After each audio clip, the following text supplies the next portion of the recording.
गांव का एक किसान था, नाम था रामू।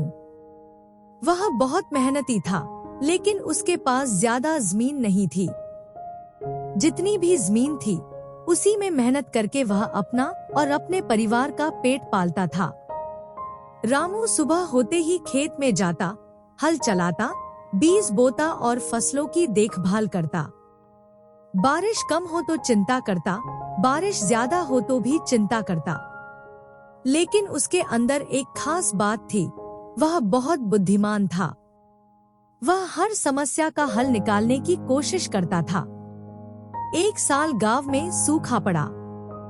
रामू ने देखा कि उसके खेत की फसल ठीक से नहीं बढ़ रही।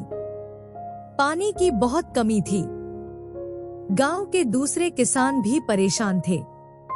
वे आसमान की ओर देखते और भगवान से प्रार्थना करते कि बारिश हो जाए। लेकिन रामू ने कुछ और सोचा। उसने सोचा कि यदि बारिश नहीं हो रही तो हमें खुद कोई उपाय करना होगा। उसने गांव के बुजुर्गों से सलाह ली, पुराने तरीकों के बारे में जाना और फिर खुद से एक योजना बनाई। उसने अपने खेत के चारों ओर गड्ढे खोदे, जिससे बारिश का थोड़ा बहुत पानी इकट्ठा हो सके। इसके अलावा उसने गांव के कुएं से पानी लाने के लिए बैलगाड़ी का उपयोग किया और धीरे धीरे अपने खेत को सींचने लगा।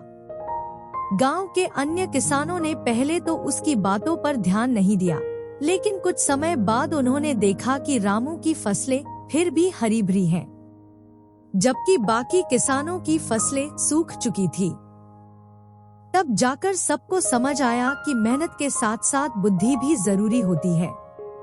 अगले साल बारिश हुई, लेकिन रामू ने अपनी योजना नहीं बदली। उसने वर्षा जल संचयन, रेन वाटर हार्वेस्टिंग पर काम करना शुरू किया। उसने अपने खेत में पानी रोकने के लिए छोटे छोटे तालाब बनाए और खेत को ऐसी तरह से तैयार किया कि पानी अधिक समय तक मिट्टी में बना रहे। धीरे धीरे उसका खेत सबसे उपजाऊ बन गया। अब उसकी फसलें पहले से दोगुनी होने लगी। रामू की इस सफलता को देखकर गांव के बाकी किसानों ने भी उसकी नकल करनी शुरू कर दी। कुछ सालों में गांव की हालत बदल गई।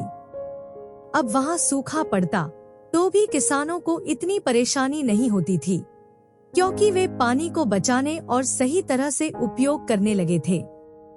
एक दिन गांव के मुखिया ने एक सभा बुलाई और कहा, हमारे गांव में कई पीढ़ियों से खेती होती आई है, लेकिन रामू ने जो तरीका अपनाया है वह सबके लिए सीखने योग्य है।